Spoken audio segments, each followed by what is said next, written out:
difference is behaviorally, if you think about it. If I search in Google, it gives me results that I have to now dig through and make an understanding decision base. I have to click through a bunch of leaks. I have to connect the mental models. I have to find the information. The LLM does all that work for me and instantly returns me most likely. Now, it's good and bad because good, it could be correct. Bad, it's so freaking convincing, even if it gave you wrong information, you would have a tendency to believe it. Todd, what inspired you to write this article? It takes an angle I haven't really seen before, how dealerships' data can be used against them. Why do you think this is such an important conversation to have right now? Dealers should be very wary of where their data is going. What is it being used for? Is it training models?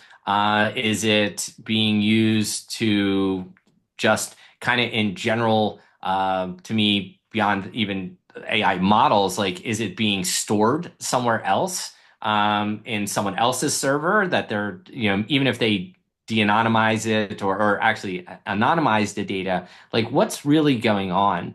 And then what happens when they stop paying that particular vendor? Is the data wiped out or is it just kept in perpetuity? You mentioned that dealers often don't realize that even when they stop using certain technology, data may still be transmitted. Can you explain how this happens and what steps dealers should take to protect themselves? Yes, I think the dealer should be coming to any agreement with any vendor with their own data license. So I think it's important that the dealer, again, protects their data. Now, that being said, in every vendor's contract, there is usually some type of statement of how the data is going to be used. In some cases, the data could be anonymized and used at scale to train AI models. That the dealer then is losing kind of control of their data and truly not benefiting for the change, or they're almost ceding the success of that model and not being paid for it. And we'll see the same thing around telematics inside cars. Cars are transmitting a ton of data. The OEMs are taking that data, and it's actually $1 trillion industry, the telematics industry. Yet the dealer is most likely not going to see a dollar of that. The CDK attack had a massive impact on dealers, essentially shutting down half the industry overnight. What lessons should dealers take from that incident and how can they better protect themselves? If you, again, let's think through that really quickly. The first thing is when CDK was breached and locked out of their own system, what happened? It basically turned off half the dealers in America. Meaning it was almost like they were thrown back into the Stone Age. They went to pen and paper. They couldn't log into systems. They had no idea, like their inventory, all those things just, it's like went out the window and just like, I have a rock and a hammer. Okay, what am I doing? And I think this is, it is a wake-up call to the industry that, over the last few years, these large companies have sold dealers under the guise that, hey, if you put everything in our basket, it's safer, you're more protected, and it's less billing, and you get efficiency. Well, yes, in a very, what I consider a very top view, sure. But once you kind of peel it back, you see what happens when you do put all of your investment in one technology provider. They can literally turn off your lights. And I think dealers, again, this goes back to data, going back to where all that data lives, rests, who controls it, who has access to it, when. And I think if dealers had access to all their customer records outside of, like, let's say CDK in this particular instance, some dealers did. Some dealers had an alternative CRM. They weren't on a stacked profile of CDK, e-leads, etc. They could sort of, let's say limp along.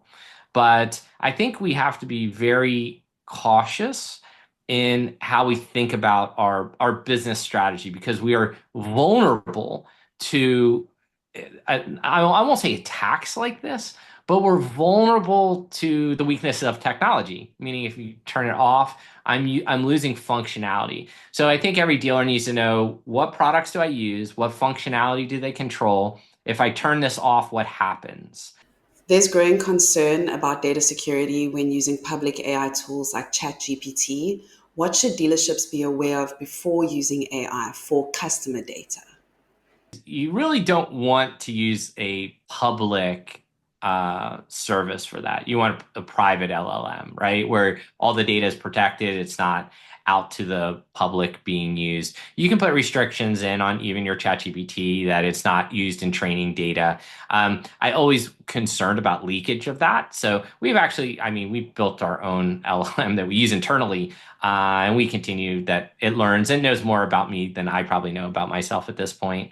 But it also understands all the content I've ever written, because even if I don't need it for to like refine something, I still upload it into it. So it understands how I wrote or thought about something. So it learns more through time. But I think it's critical that, yeah, there's been a lot that big companies have stopped people from using the public LLMs. Like Adobe issued a letter almost immediately, like, do not upload any PII or sensitive stuff, because they saw not their contract verbatim, but they saw essences of their contract as returns on questions that were asked of ChatGPT. Because look, ChatGPT is like a giant Hoover vacuum cleaner, going to suck up every piece of data, and it's going to continue to train its models off of the more data we put in. Now, it's interesting because,